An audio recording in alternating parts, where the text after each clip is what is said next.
Face à cette nouvelle menace, une conférence regroupe à Grand-Bassam 200 experts d'une vingtaine de pays africains, mais beaucoup reste à faire sur le plan législatif. Selon notre invité, Guelpéchin Ouattara, directeur de l'informatique et des traces technologiques à la police scientifique de Côte d'Ivoire, il est interrogé par Maria Mathiam. Beaucoup de pays africains sont démunis en termes de réponse institutionnelle. Les structures ne sont pas encore en place. Et lorsque les structures sont en place, généralement, il leur faut beaucoup plus de moyens pour répondre. Mais pour ce qui est du cas spécifique de la Côte d'Ivoire, depuis 2011, nous avons une structure qui répond.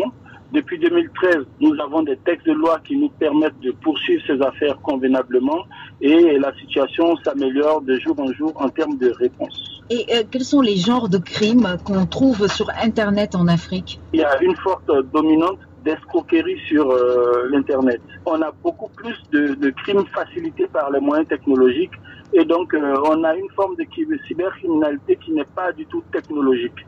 On a une forte dominante d'escroquerie sur Internet. C'est à peu près 95% de crimes facilités par le TIC et 5% de crimes commis sur les systèmes d'information. Est-ce que vous avez déjà évalué en termes d'impact économique le coût justement de ces escroqueries? Ce que nous constatons au regard des plaintes que nous recevons d'année en année, on n'a pas le chiffre noir de la cybercriminalité, on a des préjudices au regard des affaires que nous traitons.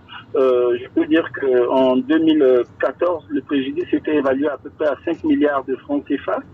En 2015, on est à 4 milliards de francs CFA de préjudices constatés au regard des plaintes que nous enregistrons chaque année.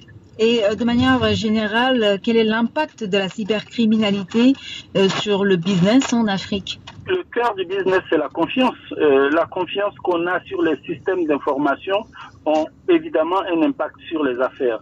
Aujourd'hui, la situation s'améliore. Il y a quelques années, on avait beaucoup plus d'adresses IP blacklistées, on avait beaucoup plus de problèmes sur nos domaines, mais aujourd'hui la situation se rétablit, la confiance s'améliore, donc le climat des affaires autour de l'environnement numérique, ça s'améliore grandement. Tout à l'heure, en parlant de la Côte d'Ivoire, vous disiez que le pays a des lois contre la cybercriminalité.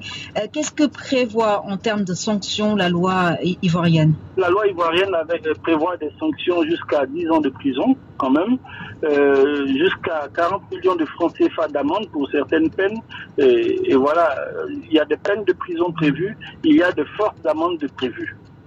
Il y a une conférence d'experts qui se tient actuellement à Abidjan.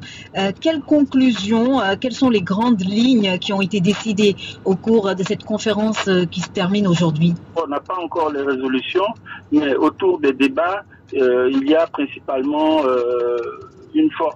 la mise en place de structures sur le modèle de ce que la Côte d'Ivoire fait à travers les pays francophones.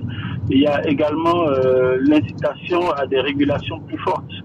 Donc déjà, c'est ce que je peux vous dire, mais les résolutions vont confirmer ou infirmer ce que je dis, mais c'est plutôt la tendance. Est-il possible aujourd'hui de donner un profil de cybercriminel? Oui, on peut donner des profils. Aujourd'hui, les délinquants, c'est à peu près 92% d'hommes. Les tranches d'âge, on a à peu près 62% des personnes que nous interpellons qui ont entre 18 et 27 ans. En termes d'emploi, on a en gros 38% d'élèves et étudiants qu'on interpelle, à peu près 33% de sans-emploi. Le profil des victimes, c'est 50% d'hommes, 46% de femmes et à peu près 4% d'entreprises parmi toutes les plaintes qu'on reçoit. On a à peu près 93% de victimes qui ont plus de 26 ans. C'était Guelpéchin Ouattara, directeur de l'informatique et des traces technologiques à la police scientifique de Côte d'Ivoire.